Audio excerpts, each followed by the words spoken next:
va parler de la sagesse. All right? Et ce matin, on va vraiment être direct et franc. Mais il y a tellement de choses à propos de la sagesse qu'on doit apprendre. Qui est d'accord pour dire que ça ne nous ferait pas de tort d'être un peu plus sage de temps en temps?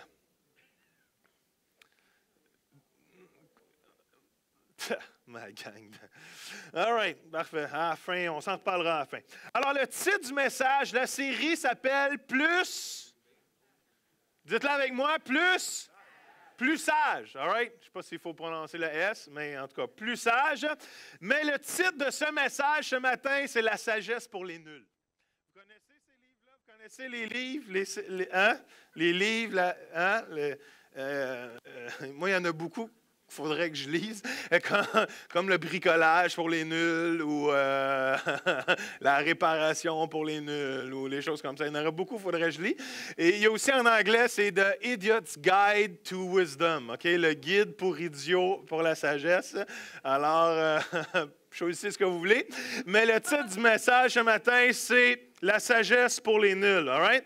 Alors, les premiers versets qu'on va lire, j'espère que vous allez pouvoir suivre attentivement. On va en lire plusieurs qu'on va parler au travers de la série, mais on n'adressera pas tous les versets ce matin, mais certains d'entre eux. All right? Proverbe 4:7 dit ceci: « Voici le début de la sagesse. Acquiert la sagesse, procure-toi le discernement au prix de tout ce que tu possèdes. » Wow! Proverbe 1:7 dit ceci en français courant: « Reconnaître l'autorité du Seigneur est l'ABC de la sagesse. Seuls les imbéciles méprisent les enseignements et les avertissements des sages. » Proverbe 9:10 dit ceci: « Le commencement de la sagesse, c'est quoi? C'est la crainte de l'Éternel et la connaissance du Dieu saint. Voilà en quoi consiste l'intelligence. » Jacques 1:5 qui dit ceci: « Si l'un de vous manque de sagesse, qu'il la demande à Dieu, qui donne tout simplement et sans faire de reproches. » Ça, j'aime ça. et elle lui sera donnée. Genre, Dieu te dit jamais, je te l'avais dit. All right? Et Jacques 1:5, dans la version Parole vivante, le met de cette façon en disant: « Si l'un de vous manque de la sagesse nécessaire, qu'il la demande à Dieu, et il la lui donnera, car à tous, il distribue son don généreusement et en toute simplicité, sans adresser la moindre reproche. » All right? Ce qu'il est en train de dire ici, c'est que je le sais que vous êtes tata de temps en temps. Je le sais que des fois, vous n'êtes pas nécessairement sage, puis je ne vous en veux pas. Je vous aime quand même. All right? Dernier verset, long verset, mais on va le voir dans deux versions qu'on va étudier plus la semaine prochaine, mais c'est vraiment le verset thème de la série qui dit: « Faites donc bien attention à la façon dont vous vous conduisez. Ne vous comportez pas comme des fous, mais comme des sages. Rachetez le temps, car les jours sont mauvais. C'est pourquoi ne soyez pas stupides. » Mais la Bible est assez directe. « Mais comprenez quelle est la volonté du Seigneur. » Voici la version un petit peu plus douce dans la Parole vivante. « Veillez donc avec un soin tout particulier à votre manière de vivre. Agissez avec la conscience de votre responsabilité. Ne vivez pas au jour le jour sans penser à plus loin, comme ceux qui ne connaissent pas le vrai sens de la vie. Comportez-vous en gens avisés qui se rendent compte en quel temps critique nous vivons et savent tirer le meilleur parti de la période présente. Devenez maître de votre temps, profitez de toutes les occasions favorables malgré les difficultés de l'heure. Oui, précisément parce que nous vivons à un temps où domine le mal. C'est pourquoi ne soyez pas déraisonnables et imprudents. Ne vivez pas en dilettante. » Il va falloir étudier ce mot. Mais à travers tout ce qui arrive, En toutes circonstances, cherchez à comprendre ce que le Seigneur veut vous dire, puis tenez-vous fermement à ce qu'il vous demande. Wow, come on.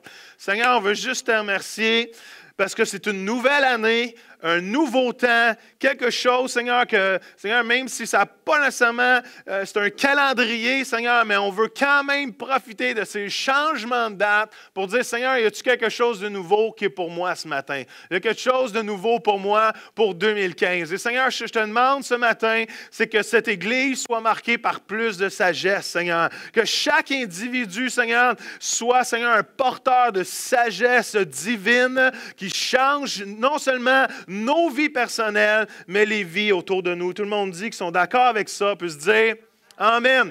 Vous savez, on a souvent des prophéties sur cette Église. On vous les a fait écouter même, on les a fait lire, que Dieu appelait cette Église à marcher dans un esprit de sagesse et de révélation. Merci Séphora pour t'en rappeler. Et Dieu nous appelle vraiment, je crois, en tant qu'Église. Et l'Église, ce n'est pas un bâtiment. L'Église, c'est un corps, mais c'est un corps compris d'individus. Et je crois qu'un appel qui est sur nous, c'est autant de marcher comme une Église remplie de révélations, connectée au ciel, mais c'est une Église aussi qui marche dans la sagesse, connectée à la façon de vivre, qui change les vies et aussi qui affecte le monde autour de nous. Est-ce que vous me suivez? Autant on est appelé à vivre d'une façon sage dans le naturel, impacté par le surnaturel, on est appelé à être une Église qui voit le surnaturel d'une façon naturelle. Non, sérieux, là? Sérieux, j'aimerais travailler 10 minutes pour que cette phrase-là fasse du sens, là. All right, come on. On est appelé à vraiment marcher dans les deux aspects. Pourquoi, vous savez? Parce que si l'un et l'autre ne marchent pas ensemble, c'est comme, pour moi, la sagesse et la révélation, c'est comme deux rails de train. Quelqu'un qui va juste marcher dans la révélation sans la sagesse va un moment donné s'égarer dans ses propres révélations et on va marcher la tête au ciel, mais on va oublier qu'il y a aussi les deux pieds sur terre. Mais d'un autre côté, quelqu'un qui marche seulement sur la sagesse va souvent tomber aussi dans les peurs, dans les craintes et même à la limite dans le légalisme, dans la loi, en ayant peur de marcher par la foi à travers la révélation. Est-ce que vous me suivez? Êtes-vous là ce matin ou vous êtes encore à moins 40 depuis 2 jours? All right? Non? All right. Et ce matin, je crois qu'on doit demander et je crois qu'on doit s'avouer qu'on a besoin de plus de sagesse dans plusieurs aspects de nos vies. Je crois qu'on a besoin de plus de sagesse dans nos couples. Je crois qu'on a besoin de plus de sagesse de la façon dont on élève nos enfants dans le monde dans lequel nous vivons aujourd'hui. On a besoin de plus de sagesse dans la façon dont on s'occupe de nos finances. On a besoin de plus de sagesse des fois dans la façon dont on parle ou de ce qui sort de notre bouche. On a besoin beaucoup plus de sagesse dans nos choix, dans nos décisions, dans la façon dont on vit, dans la façon même qu'on se comporte avec nos disciplines spirituelles. Et je crois que ce matin et à travers les prochaines semaines, on va vraiment décortiquer ce mot-là et vraiment apprendre à marcher avec plus de sagesse. Je crois qu'on ne peut pas avoir trop de sagesse. La sagesse, c'est comme la joie puis l'espoir. On ne peut pas en avoir trop dans notre vie. Dieu nous appelle à marcher avec sagesse. Je crois que même la sagesse est souvent la différence entre une personne qui fleurit dans la vie ou qui ne fleurit pas. Les gens qui marchent avec sagesse se posent la question qu'on va étudier la semaine prochaine. Qu'est-ce qui est sage à faire? Des gens qui marchent selon le cœur de Dieu, selon la volonté de Dieu, se posent cette question. Qu'est-ce qui est la chose qu'est-ce qui est la chose sage à faire? Pas qu'est-ce qui est la chose la plus fun à faire, pas qu'est-ce qui est la chose la plus drôle à faire, mais qu'est-ce qui est la chose sage à faire. Pourquoi? Parce que de sages décisions nous amènent vers des résultats positifs et de folles décisions ou des décisions insensées nous amènent vers des résultats négatifs. Est-ce que vous me suivez? Il y a même un verset intéressant dans la Bible, je ne sais pas si je l'ai écrit, je ne pense pas, mais dans Proverbe 19.3, ça dit ceci, les humains se trompent de route à cause de leurs bêtises et ensuite ils se mettent en colère contre le Seigneur. Is that good?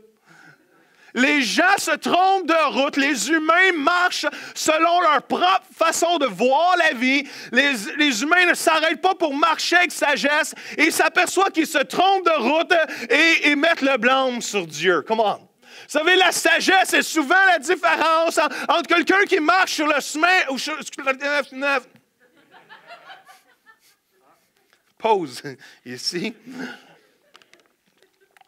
All right, parfait. Merci. J'étais ici, je crois. La sagesse, c'est la différence entre quelqu'un qui marche sur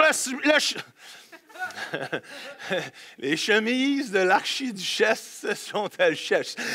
C'est la différence entre quelqu'un qui marche sur le chemin large ou sur le chemin étroit. La sagesse est souvent la différence entre la vierge folle et la vierge sage qui va manquer le party avec le Seigneur. Il est tellement important et je crois que notre année 2015 devrait être marquée et désirée par chacun de nous de marcher avec plus de sagesse. Mais on devrait mettre encore plus de valeur à la sagesse. C'est quoi que le premier verset qu'on a lu disait? De s'acquérir la sagesse, quoi?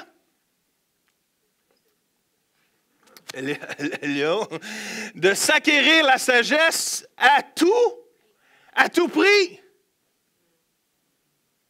Ça veut dire que la sagesse a de la valeur. Ça veut dire que la sagesse est importante. Ça veut dire que, est-ce qu'on est prêt? Est-ce qu'on peut se poser cette question ce matin? Est-ce qu'on est prêt de vouloir aller chercher, demander, courir après la sagesse à tout prix?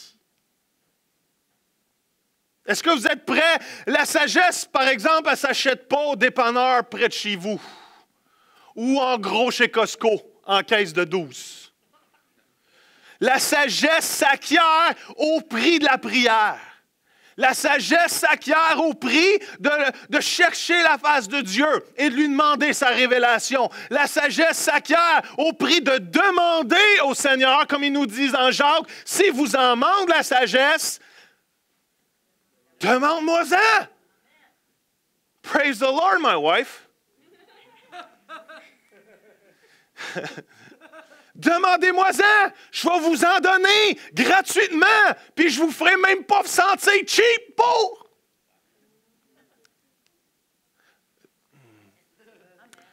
Dieu. J'ai vraiment été stupide, Dieu. Et j'ai besoin de sagesse. Il était temps. Depuis le temps que je te vois aller, tu recommences toujours les mêmes niaiseries. C'est écrit dans la Bible, Jacques 1,5. Demande-moi-en, je vais t'en donner sans t'en faire filer cheap. Hein? Qu'est-ce que t'en penses? C'est ça que Dieu est en train de nous dire? Ah, dis, comment? Tu as besoin de sagesse? Va. Ça, c'est comme tu vas chez grand-maman. Tu veux un bonbon? Va dans la deuxième étagère de grand-maman. Elle a plein de bonbons.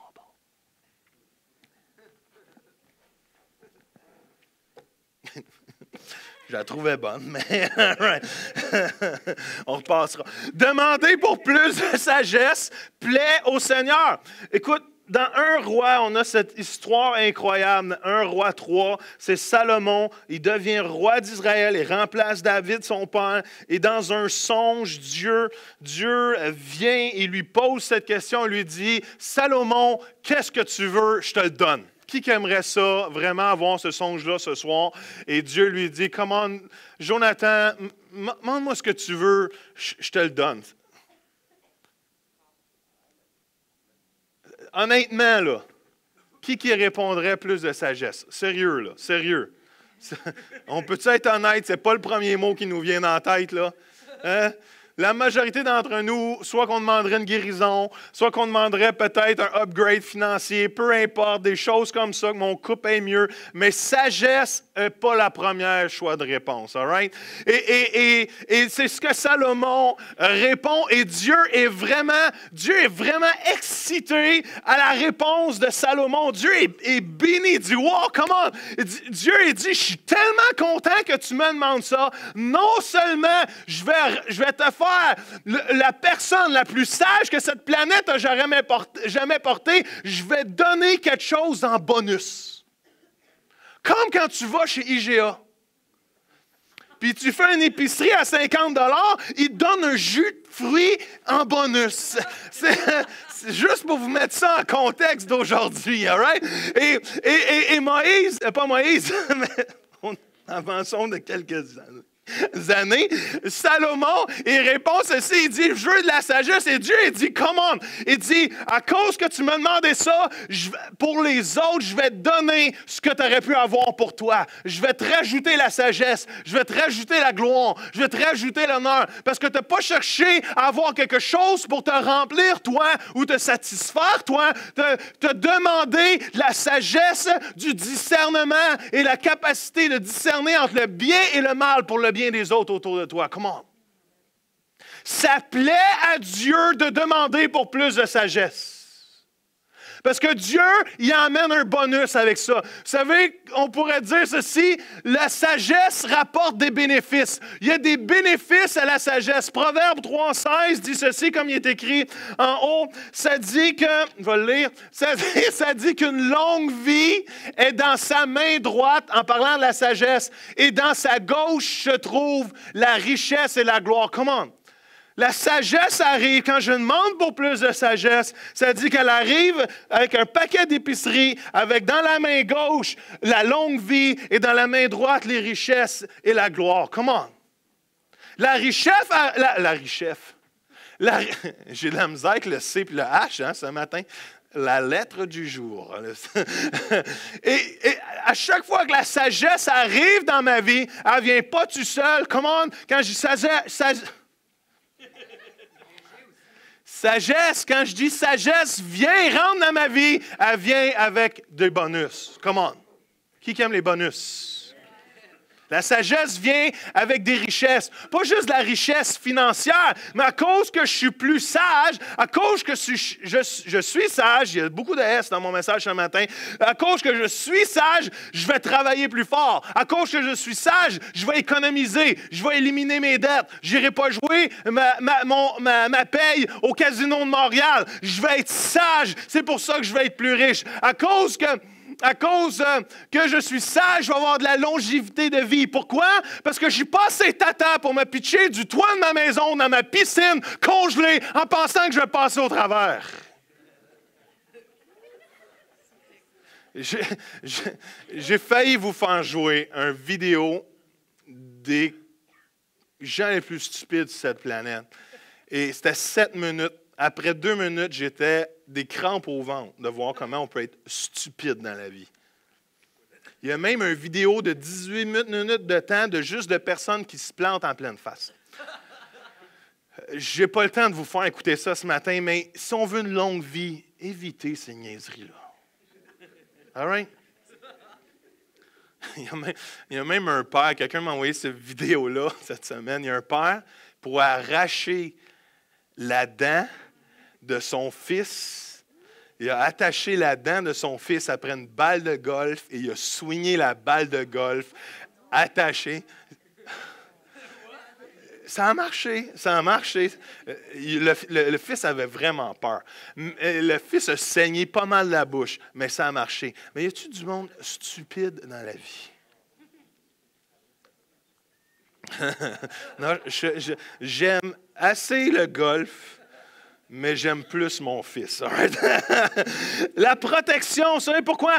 Parce que les gens sages accumulent des réservoirs de bonne volonté parmi des amis qui sont loyaux et prêts à venir à l'aide lors des moments plus difficiles. Les gens sages marchent dans la santé parce qu'ils mangent bien. Ils ne mangent pas juste de la poutine. Ils prennent soin de leur temps.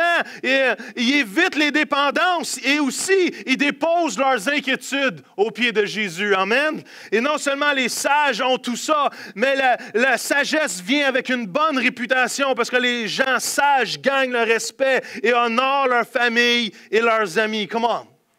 Je crois qu'en début d'année, on doit rechercher plus de sagesse. Il y a trop d'S.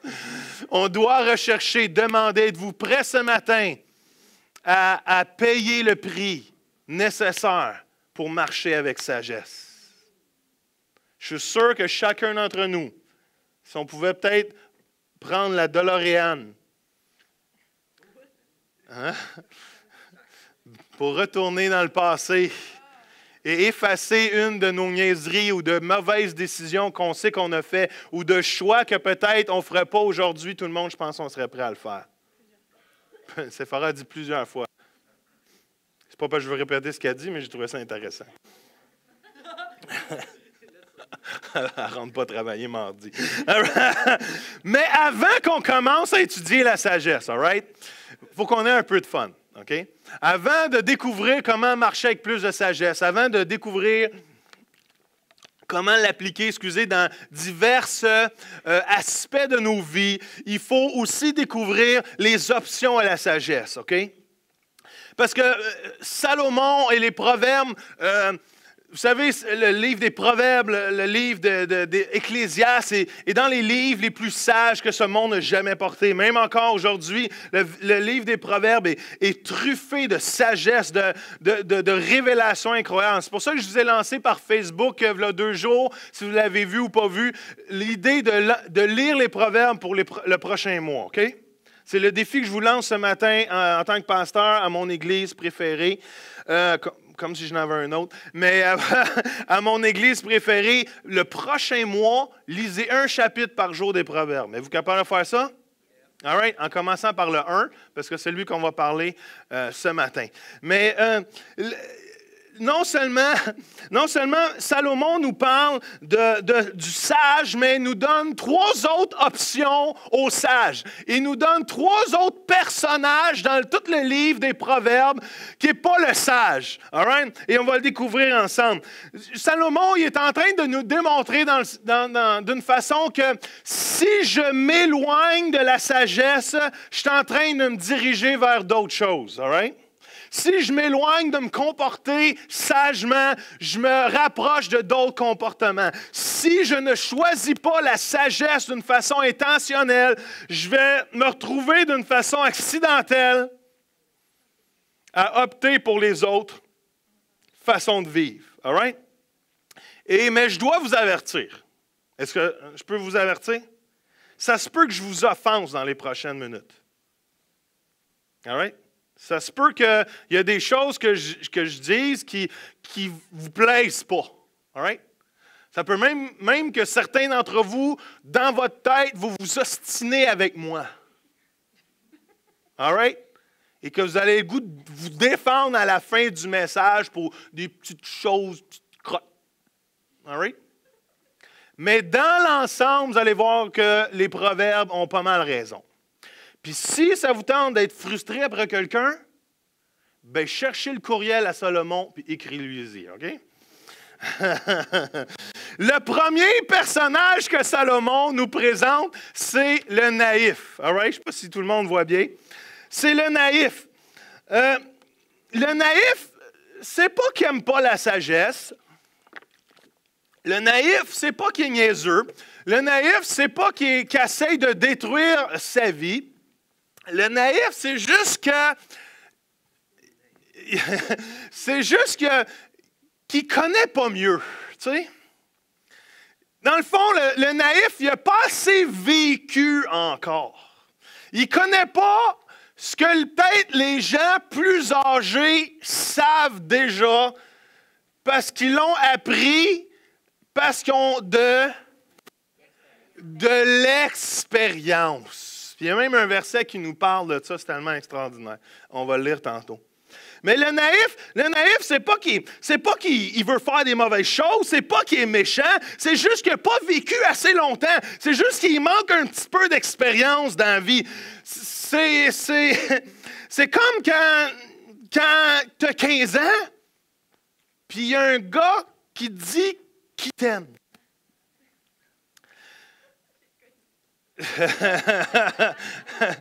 On ne voulait pas le savoir, mais c'est pas, tu vas le croire. Tu vas le croire qu'il t'aime.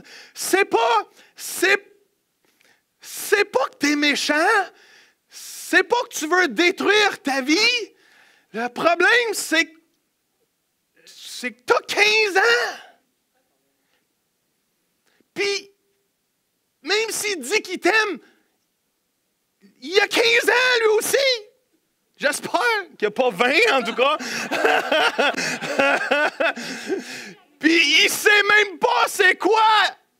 Je t'aime. All right? Il y a même un chapitre, vous allez le lire dans 7 jours, parce que c'est le Proverbe 7. C'est subtil, mais c'est bon. Et c'est l'histoire d'un jeune homme qui sort de la maison et qui pense qu'il s'en va pour avoir du bon temps. Et quand tu lis le Proverbe au complet, tu vois où ça s'en va. Tu sais, ça dit vraiment, c'est un jeune homme. Il est jeune, il est naïf un petit peu. Il n'en connaît pas encore assez trop. Il manque. C'est pas qu'il est méchant, c'est pas que c'est mal. C'est pas mal d'être naïf, c'est juste qu'il te manque un peu d'expérience dans la vie. Puis tu vois où ça, tu sais, puis quand tu lis le Proverbe, on dirait que tu entends, tu as le goût de l'avertir. Tu sais, tu as le goût de dire, c'est pas ça. Au prochain verset, je l'ai lu ton histoire, moi. Je le sais ce qui t'arrive. Tu entends même la chanson de jazz en arrière. Tu entends plus que l'événement se détériore, tu entends. Doudou, tu sais, doudou, doudou. Ah! Tu sais que ça va mal finir. Même les j'ai du fun dans la vie, moi. Même le dernier verset, même les derniers versets, il va dire, il est comme un bœuf qui s'en va à l'abattoir. Il est comme même un oiseau qui va se prendre dans le filet sans réaliser que sa vie va y passer. Come on. Des fois, puis je parle aux plus jeunes dans cette salle, je parle aux adolescents, je parle à mes enfants. C'est pas mal d'être jeune. Au contraire, c'est une belle expérience d'être jeune. Au contraire, c'est un temps extraordinaire. On aimerait tous être encore jeunes. Le problème avec le fait d'être jeune, c'est que des fois aussi, c'est une expérience qui peut, si on fait des mauvais choix, nous amener vers des directions qui vont affecter totalement le reste de nos vies. Pour les 40, 50, 60 prochaines années. Et qu'est-ce qui est bien le fun quand tu arrives pour ça? C'est pour ça que j'ai tellement été leader jeunesse tellement longtemps. À chaque fois que tu veux conseiller un jeune, souvent, qu'est-ce qu'il va te dire? Il va te dire, il va te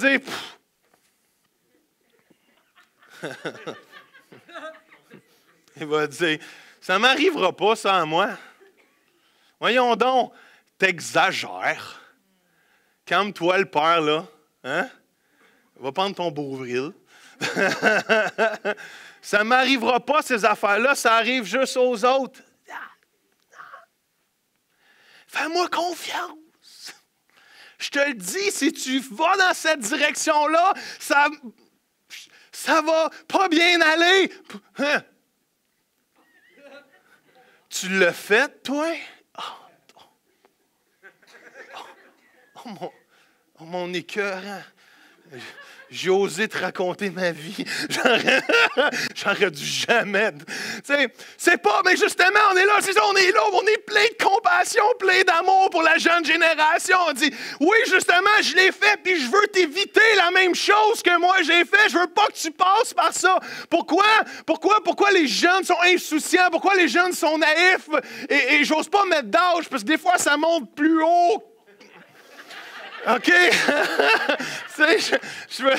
Je veux pas même mettre juste 21 ans parce que, c'est comme des fois, il y en a à 28, ils sont encore chez leurs parents, désolé. Mais je veux juste qu'ils comprennent, hey, fais pas ça, fais-les pas.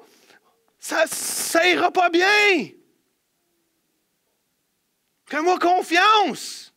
Mais non, il n'arrive rien de bon après minuit, je te le dis. Hey, on perd. Calme-toi, respire par le nez.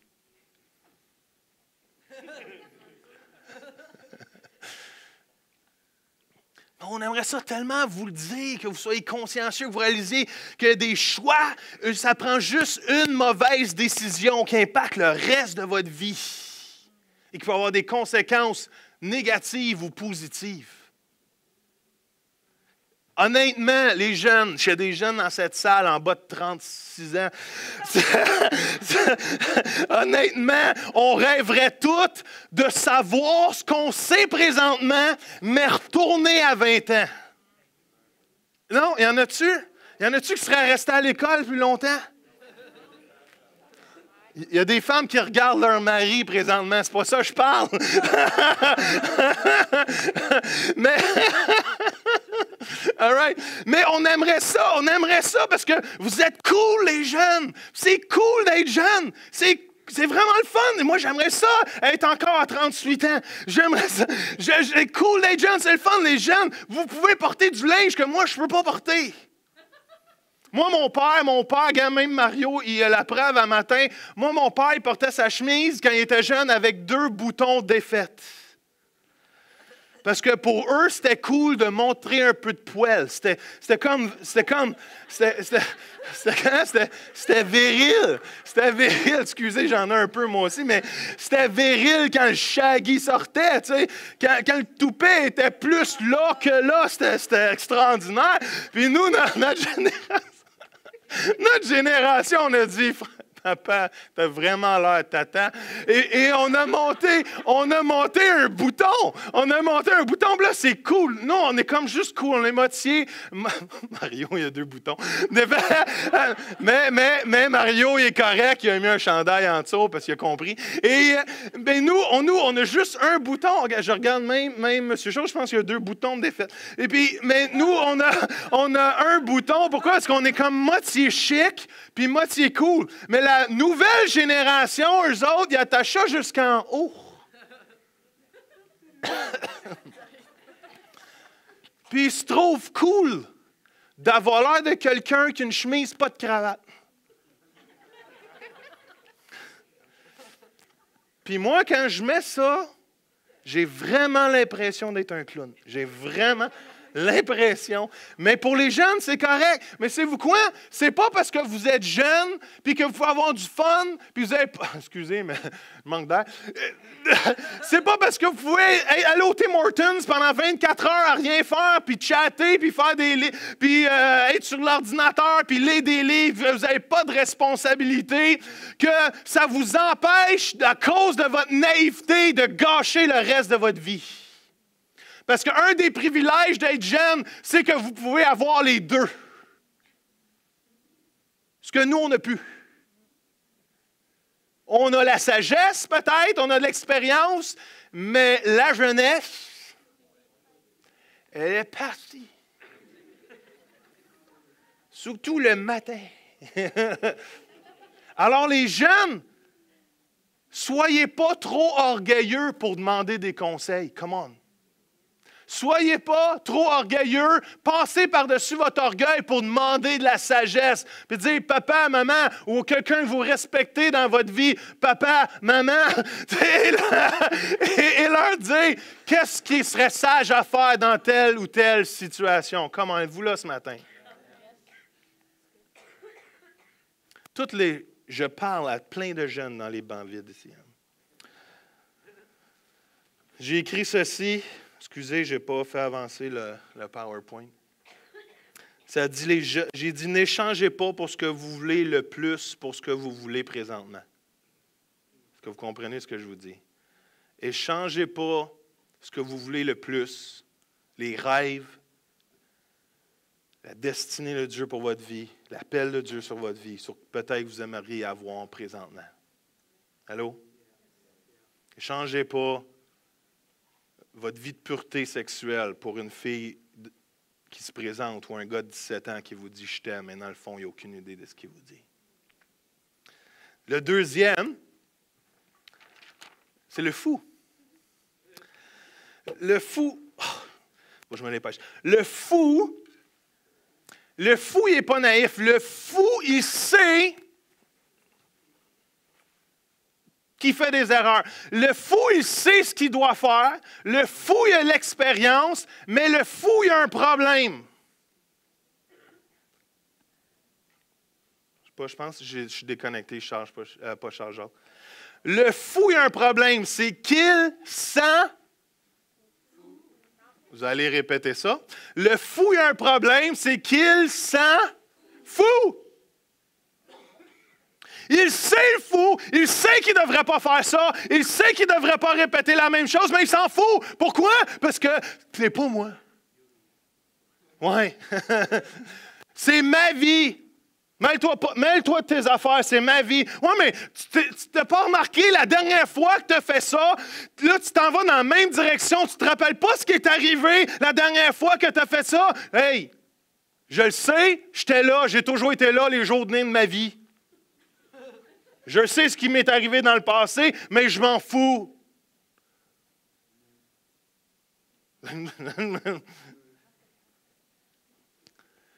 Non seulement il s'en fout. Ah, on l'a-tu mis le verset? Il y a un verset tellement intéressant qui parle du fou.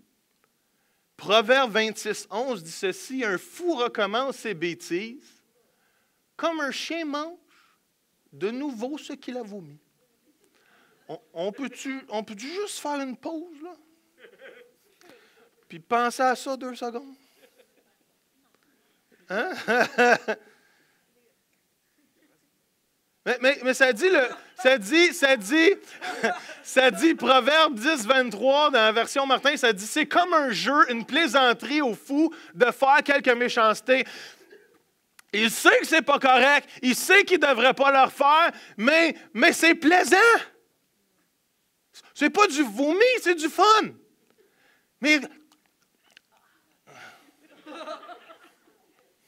je savais que celle-là, je n'étais pas pour l'aimer. Mais il revient toujours aux mêmes affaires. T'es pas tanné? T'es pas tanné de vivre les mêmes choses? Oui, mais c'est ma vie, c'est mon corps. Hein? C'est mon argent, c'est mon temps. Je dois faire ce que je veux avec. Les fous sont aveuglés par leur propre égoïsme. C'est ma vie. Avez-vous déjà entendu? Je peux faire ce que je veux avec moi, c'est mon corps. Ça, c'est même l'avortement utilise cette phrase-là comme en haut de leur défense. Je peux faire ce que je veux, c'est mon corps. Oui, mais celui qui est en dedans de toi, il a un petit corps. Et peux-tu te le dire, lui? Hey, c'est mon corps.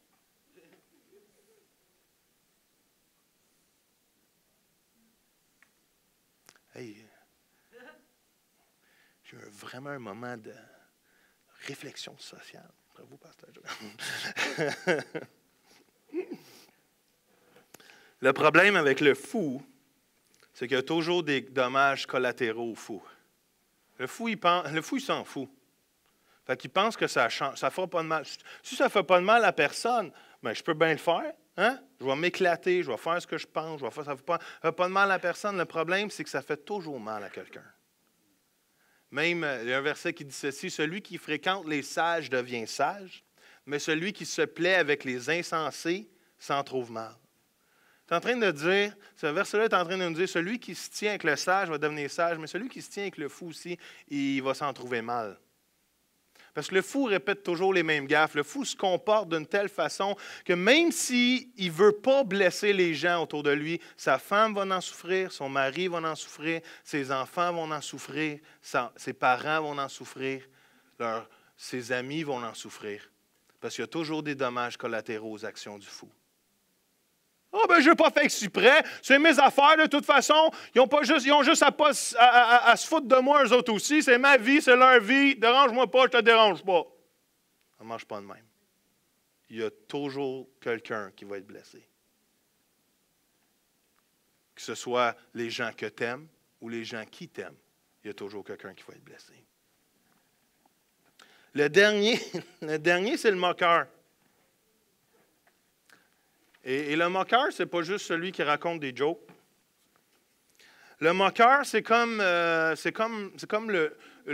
fou sur les stéroïdes. C'est vraiment...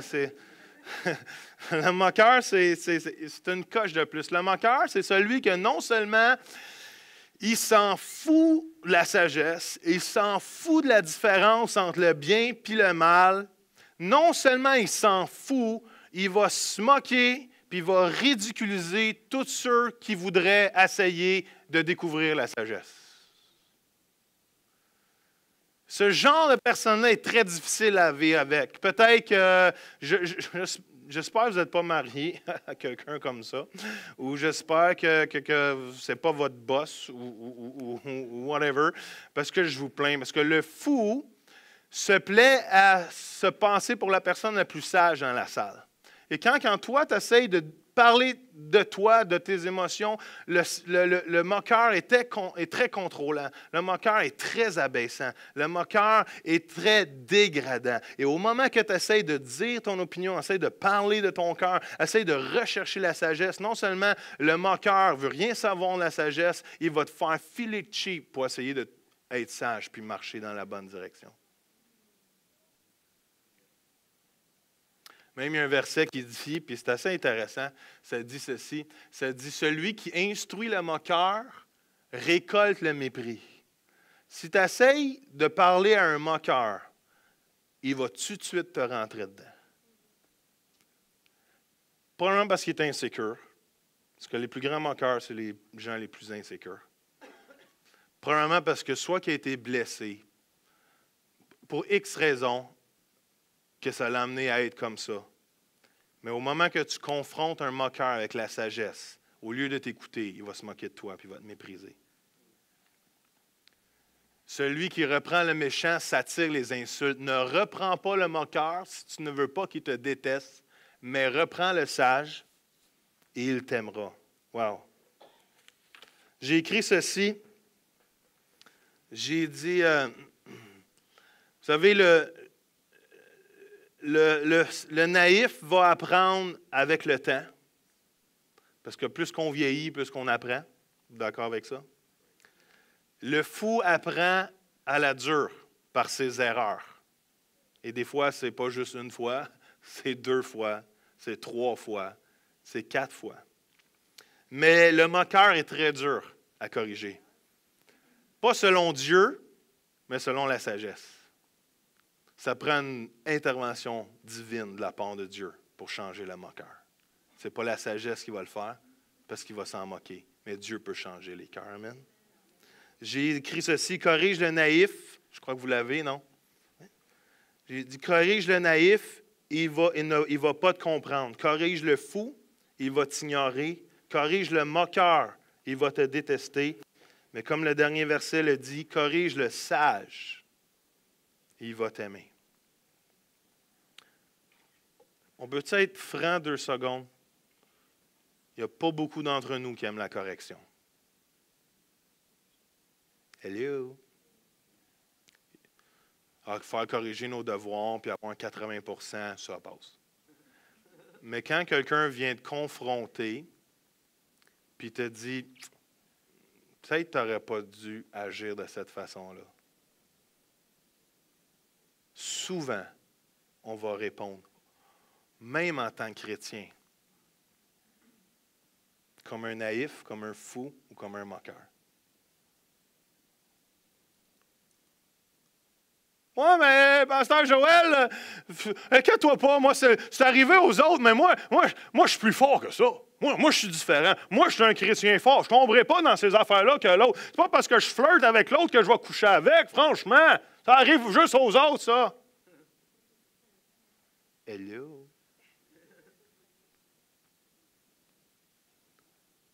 Ah, pasteur Joël, ça n'arrivera pas cette prochaine fois, inquiète-toi pas. C'est arrivé une fois, je l'ai eu ma leçon. Je l'ai eu.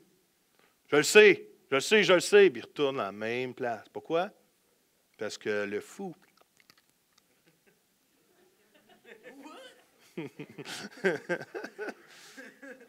Puis si tu essaies de reprendre le moqueur, celui qui est tellement imbu de lui-même, qui pense qu'il en connaît plus que les autres, il va se moquer de toi, puis il va te ridiculiser, puis il va t'en renvoyer. Il va tellement te renvoyer que tu vas retourner, comme on dit, avec la queue entre les 2 jambes, parce que tu as osé reprendre le moqueur. Mais dans le fond, il s'est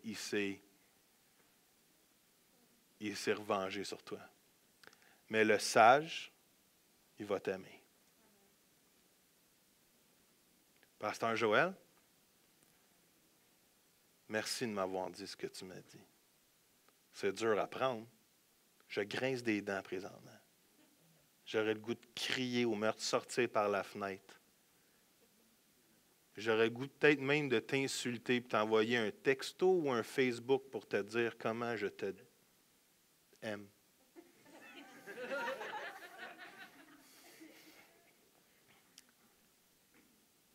Mais à cause que je suis sage, je vais prendre ce que tu me dis. Je vais aller dans la présence de Dieu. Puis je vais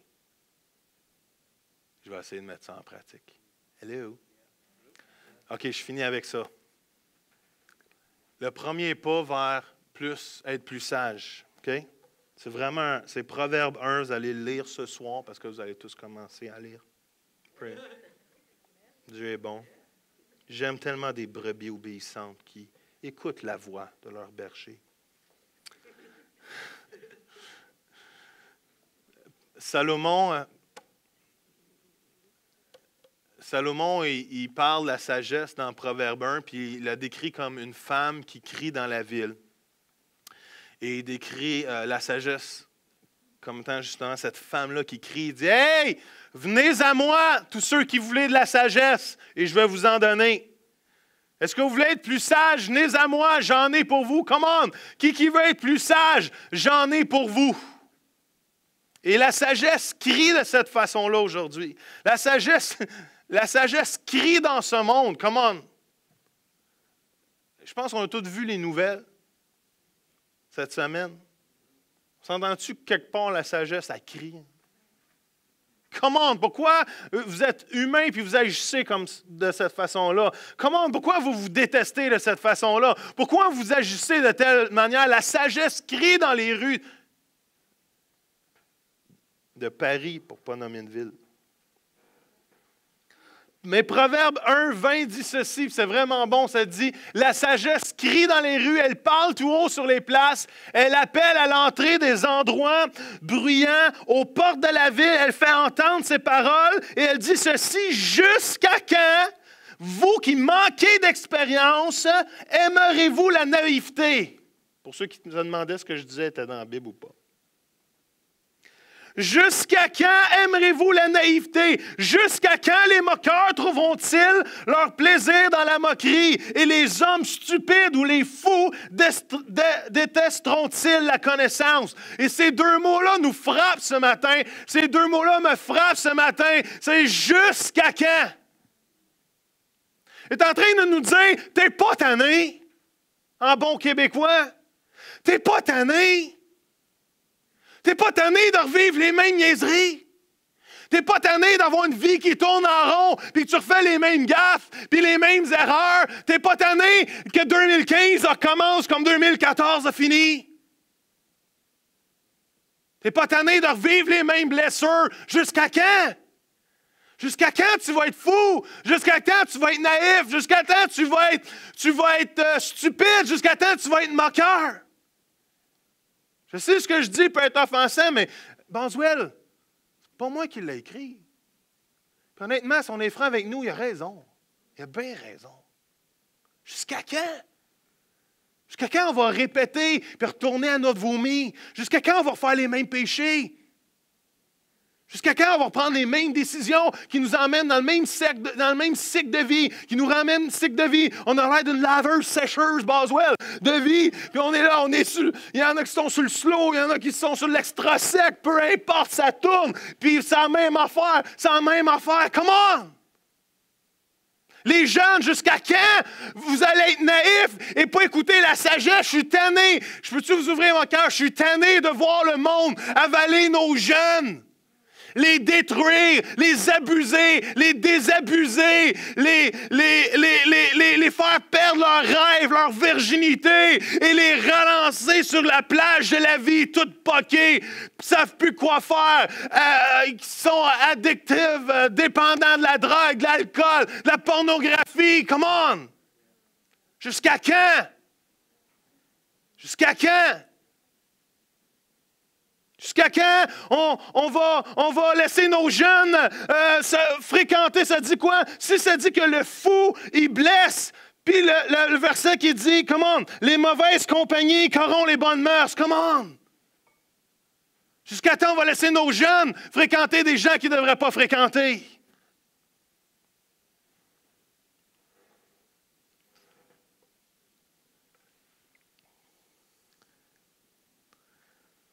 Ça dit revenez.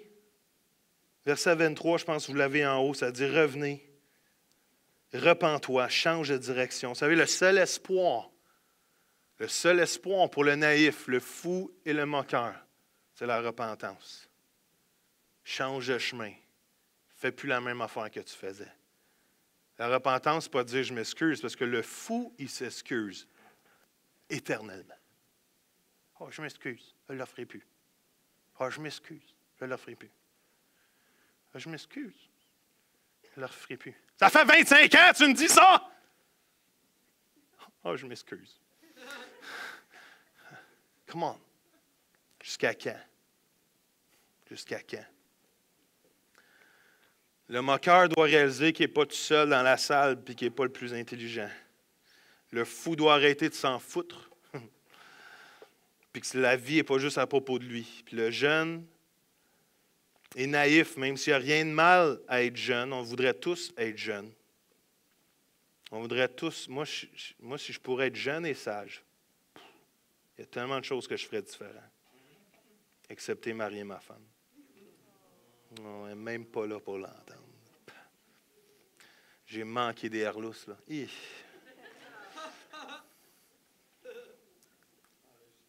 Ouais, c'est ça. Le naïf, il faut dire qu'il n'y a rien de mal à être jeune, mais est-ce qu'il est prêt à passer par-dessus son orgueil? Puis demander la sagesse. Les jeunes, demandez de la sagesse. Ça fait pas mal de demander la sagesse. Vous ne souffrirez pas de demander de la sagesse. Vous allez souffrir de ne pas le demander, par exemple. Puis je finis avec ce verset, Proverbe 1, 30, 33, ça dit, ils n'ont pas aimé mon conseil, ils ont dédaigné toute répréhension, qu'ils mangent donc, ça c'est la sagesse qui parle, ce n'est pas Dieu, c'est la sagesse qui parle, qu'ils mangent donc le fruit de leur voix et qu'ils se rassasissent de leur conseil. C'est ce qu'il est en train de dire ici? Tu as vu ce qu'il est en train de dire? Et on ne se moque pas de Dieu. Ce qu'on sème, on le récolte.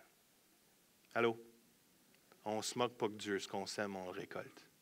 Les décisions folles qu'on prend, les foleries qu'on répète, les stupidités qu'on fait, on va récolter. En revanche, je dis car à l'aise est le fou, car l'aise des fous, des sots les tue, et la prospérité des fous les perd. En revanche, celui qui m'écoute habitera en sécurité. Il vivra tranquille et n'aura à redouter aucun mal. Wow. Come on. Alors qu'on finit ce matin, la semaine prochaine, on va parler de Éphésiens. On va décortiquer le verset de Éphésiens qui dit de vraiment faire attention à la façon dont on vit. Et je pense des fois, on oublie de faire vraiment attention à la façon dont on vit. Et même, on va parler de racheter le temps dans les prochaines semaines. Comment on perd du temps. Vous savez que le temps qu'on perd, on ne le retrouvera jamais. Là. C'est pas comme à la fin, si tu dis, oh, c'est pas comme au soccer. Là. Au soccer, le temps que tu perds dans le match, tu te le donnes à la fin. Dans la vie, ça ne marche pas. Le temps qu'on perd de vivre selon la volonté de Dieu, on ne le retrouvera pas à la fin, frères et sœurs. Et ça, on va en parler aussi dans les prochaines semaines. Puis après, on va l'appliquer à différents aspects de la vie. Mais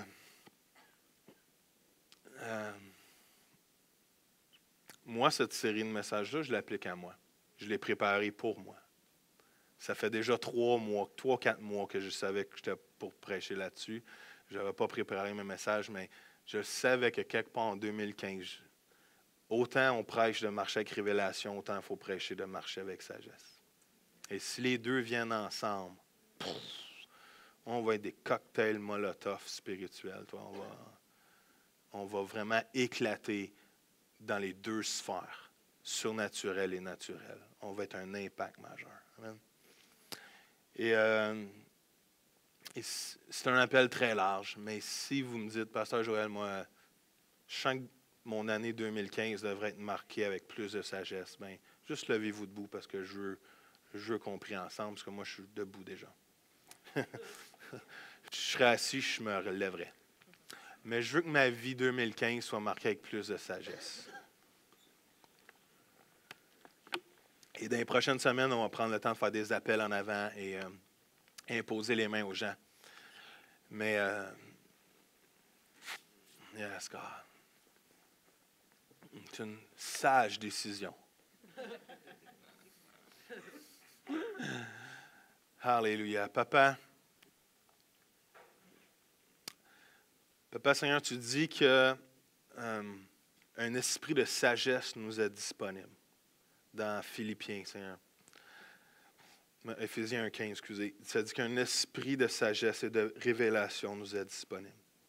Tu dis que celui qui a besoin de la sagesse, qui manque de la sagesse, le demande, et que même ça te fait plaisir de nous la donner. Et sans reproche, sans condamnation, sans réprimande, tu le fais. Et Seigneur, tu dis même que l'ABC de la sagesse, c'est la crainte de l'Éternel. C'est de te révérer à un tel point qu'on te met au-dessus de nos vies, de toutes circonstances, de toutes choses physiques, autres, biens, personnes. On te met au-dessus de tout ça. Et Seigneur, je te prie qu'un esprit de sagesse nous envahisse ce matin. Je te prie qu'un esprit de révérence, comme on a chanté, comme on a fait de soumission, de crainte de l'Éternel, pas une peur, mais une révélation profonde de ta puissance et de ta majesté, puisse totalement envahir notre Église et chacun de nous. Et Seigneur, j'ose déclarer les bénéfices de la sagesse sur chacune de nos vies maintenant. La richesse spirituelle et financière, Seigneur, la santé, la protection, Seigneur, l'honneur, le respect, Seigneur Dieu. Seigneur, on accueille, dites-le avec moi, j'accueille la sagesse. J'accueille la connaissance. J'accueille les bénéfices qui viennent avec la sagesse. Dans le nom de Jésus. Seigneur, on ne veut pas être naïf, on ne veut pas être fou, on ne veut pas être moqueur, on veut être sage.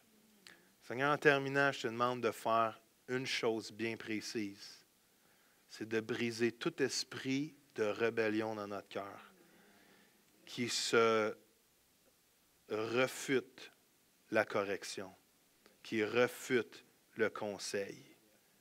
Permets-nous d'être humbles, parce que tu dis, Seigneur, que l'orgueilleux chute, mais que celui qui est humble, tu le remplis de grâce et de ta gloire. Dans le nom de Jésus. Amen. Wow! Je me sens déjà plus sage.